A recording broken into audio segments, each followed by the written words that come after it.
बाबासाहेब देशमुख माध्यमिक उच्च माध्यमिक विद्यालय पारवा या ठिकाणी 6 डिसेंबर डॉक्टर बाबासाहेब आंबेडकर यांचा महापरिनिर्वाण दिन संपन्न करण्यात आलेला आहे. सर्व विद्यार्थ्यांनी डॉक्टर बाबासाहेब आंबेडकरांच्या जीवनावर भाषण केलेले आहेत. सोबतच या कार्यक्रमाचे आणि तुमचे मार्गदर्शक आयुष्यमान कोकाटे तुमचं अभिनंदन. या चिमुकल्याला शिकवणं, त्यांना वळण देणं उसके मार फार कठीण काम आहे. त्यासोबत आजच्या कार्यक्रमाचे अध्यक्ष आमचे मित्र उपस्थित होते. सोबतच तुम्हाला शिस्त लावणारे कोकाटे सर, फिजिकल आणि बौद्धिक ज्ञान देणारे उसकेमार सर, त्याचसोबत विज्ञानाची गोडी आणि एक्स्ट्रा क्लास जे विद्यार्थ्यांना काही येत नाही किंवा मागं आहे अशा विद्यार्थ्यांना घडवण्याची जणू काही जबाबदारी सावित्रीबाई फुले सारखी घेणाऱ्या सुलभा मॅडम, खरोखरच तुमचं अभिनंदन. कारण हुशार विद्यार्थ्याला तर सगळंच येते किंवा त्याला पुढं करते, पण ज्या विद्यार्थ्यांना काही जमत नाही किंवा थोडे मागं आहे अशा विद्यार्थ्यांना सुलभा मॅडम समोर नेतात. त्यासोबतच तुम्हाला अशा जयश्री गच्छे मॅडम यांनी इंग्रजी तुम्हाला अतिशय चांगल्या पद्धतीने शिकवतात, इतिहासही शिकवतात, सामाजिक शास्त्र.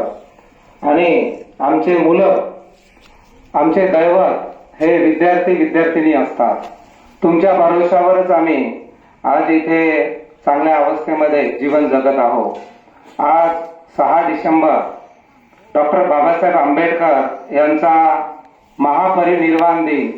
तर आपण डॉक्टर बाबासाहेब आंबेडकरांचे या महापरिनिर्वाण दिनाच्या निमित्ताने आदरांजली व्यक्त करण्यासाठी जमलो आहोत. त्यांना मी बाबासाहेब देशमुख माध्यमिक उच्च माध्यमिक विद्यालय पारवाच्या वतीने भावपूर्ण आदरांजली व्यक्त करतो. आणि आपण बरेच विद्यार्थी इथे चांगले बोलले आहात. आपल्याला या देशामध्ये वेगवेगळे नररत्न जन्माला आलेले आहेत. त्यामध्ये संत, विचारवंत, क्रांतिकारक अनेक लोकांनी या मातृभूमीला वळण देण्याचं काम केलेलं आहे. ही भूमी घडवण्याचं काम केलेलं आहे. त्यामध्ये डॉक्टर बाबासाहेब आंबेडकरांनीही आधुनिक भारत निर्माण करण्यासाठी अहोरात्र प्रयत्न केला. 18 दिवस अभ्यास केलेला आहे. तर आज 6 डिसेंबरच्या निमित्ताने हा कार्यक्रम इथे आयोजित केला. तर डॉक्टर बाबासाहेब आंबेडकरांच्या संदर्भात बोलायचं म्हटलं तर त्यांचा जन्म 14 एप्रिल 1891 महूला झालेला आहे. त्यांच्या वडिलाचं नाव रामजी सकपा, रामजी मालोजी सकपा हे पूर्ण नाव त्यांच्या वडिलांचं. आणि त्यांच्या आईचं नाव भीमाबाई होतं. आणि भीमरावाला भिवा हे लहानपणी म्हणत असत, भिवा. आणि हे 14वं रत्न होतं.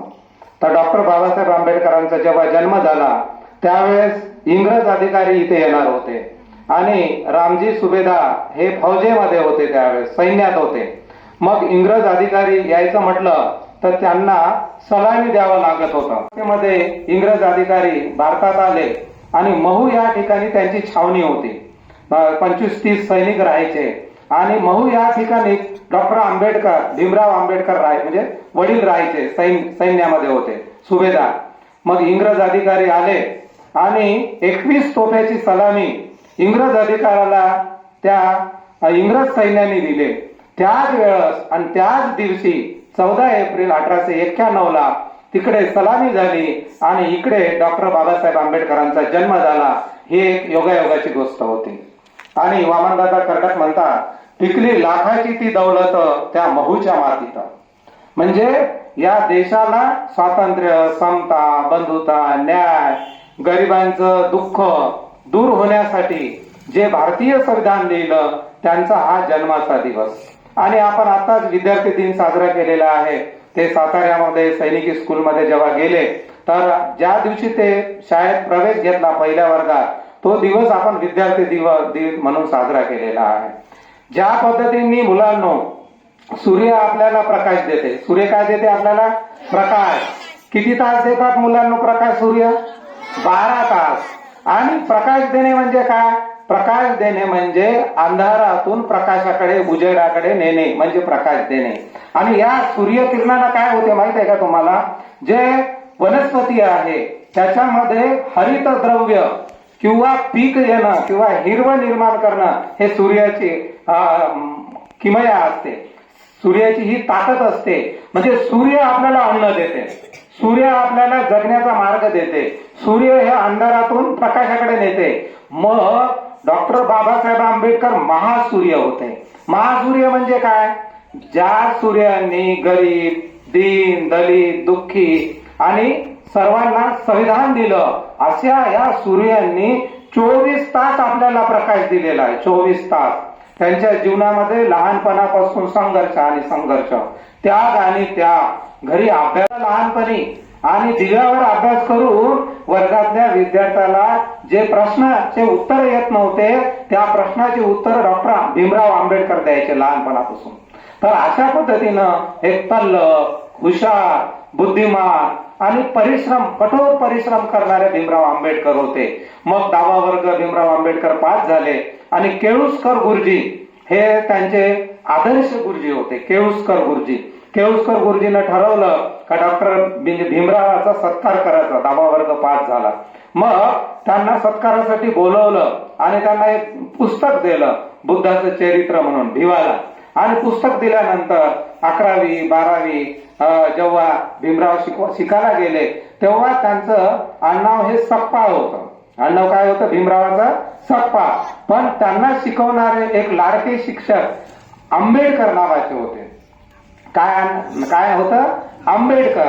आणि मग हे आंबावडेकर गावाला राहायचे. महूच्या बाजूला आंबावडेकर गाव आहे, तिथं राहायचे. मग आंबावडेकर म्हणत होते, पण त्यांचे शिक्षकाला ते नाव आवडत नव्हतं. मग लाडके शिक्षक होते, त्यांचं आडनाव होतं आंबेडकर. मग त्या आंबेडकर नावाच्या शिक्षकांनी यांचं सकपाळ आंबावडेकर हे नाव बदलवलं आणि आंबेडकर हे नाव दिलं. त्यांचं आडनाव बदलवलं आणि म्हणून आपण त्यांना भीमराव आंबेडकर असे म्हणतो. आणि अशा पद्धतीने डॉक्टर आंबेडकर पुढे शिकू लागले. 12वी झाले, BA झाले, MA झाले, PhD झाले, BSc झाले, LLD झाले, D.Litt झाले. वेगवेगळ्या 33 डिग्र्या घेतल्या, 33 पदव्या घेतल्या. आणि सगळ्या विद्यार्थ्यांना त्यांनी सांगितलं का विद्यार्थ्यांनो तुम्ही शाळा शिका, मोळी विका पण शाळा शिका. शिक्षण हे वाघणीचं दूध आहे, ते पिल्यास गुरगुरल्याशिवाय राहणार नाही. जर तुमच्याकडे 2 रुपये असेल, मुलांनो बघा डॉक्टर बाबासाहेब आंबेडकरांचा आज महापरिनिर्वाण आहे.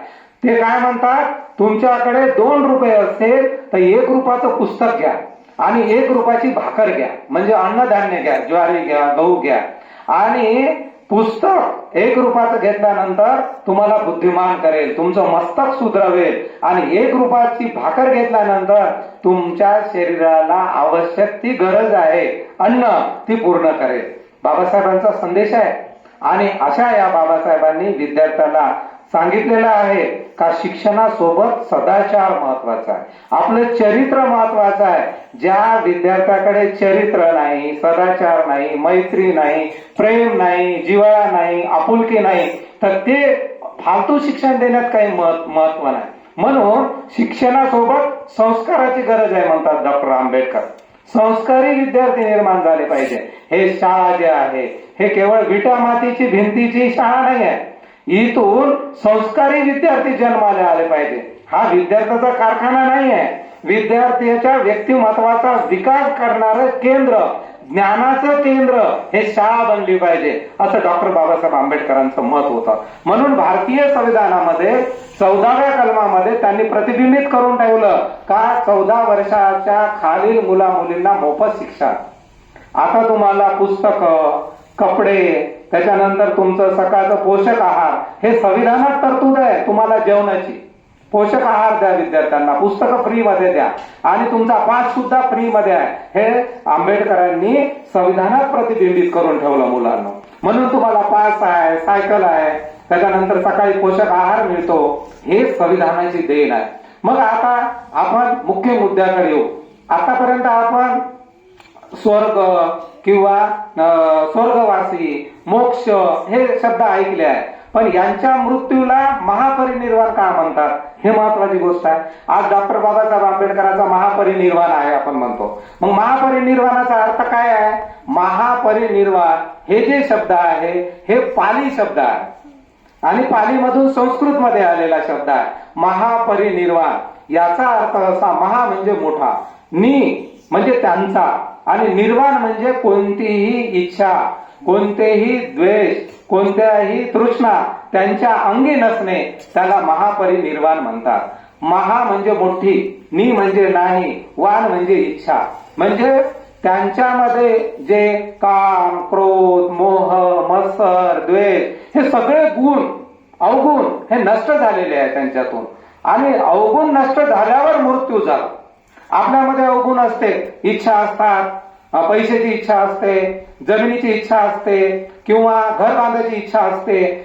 डॉक्टर बाबासाहेब आंबेडकरांचं मरताना त्यांनी सांगितलं, माझ्या इच्छा मी दिल्ली या ठिकाणी झाला मुलांनो. आणि मग दिल्लीला झाल्यानंतर ते कायदेमंत्री होते, कायद्याचा अभ्यास केलेला होता, मंत्रिमंडळात ते माजी सदस्य होते, त्याच्यानंतर मजूर मंत्री होते. आंबेडकर किंवा सविताताई आंबेडकर यांनी सांगितलं पंडित नेहरूला का साहेब आपल्यामधून निघून गेलेले आहे. पंडित नेहरूंनी लगेच विमानाची व्यवस्था केली, दिल्लीला विमानाची व्यवस्था केली आणि त्यांचा जो बंगला आहे सांताक्रूज मध्ये, त्या बंगल्यामधून त्यांची प्रेत एका मोठ्या पलंगावर आणली आणि तो पलंग ट्रक मध्ये टाकला आणि ट्रक मध्ये टाकून ती प्रेत डॉक्टर बाबासाहेब आंबेडकरांची विमानात चढवली आणि दिल्लीवरून ती प्रेत सरळ मुंबईला आणली. सत्याग्रह केला, लोकांना पाण्याचा हौद मोकळा करून दिला, मंदिरं मोकळे करून दिले, भारतीय संविधान लिहिलं, महिलांना चूल आणि मूल होतं, महिलांनी घरीच राहावं, घरचेच कामं करावे, अशा पद्धतीची भारताची संस्कृती होती. ती बाबासाहेबांनी बदलवली आणि सरपंचाच्या पदापासून तर राष्ट्रपतीच्या पदापर्यंत जे जाण्याचा अधिकार आहे, महिलांना मान, सन्मान, प्रतिष्ठा आता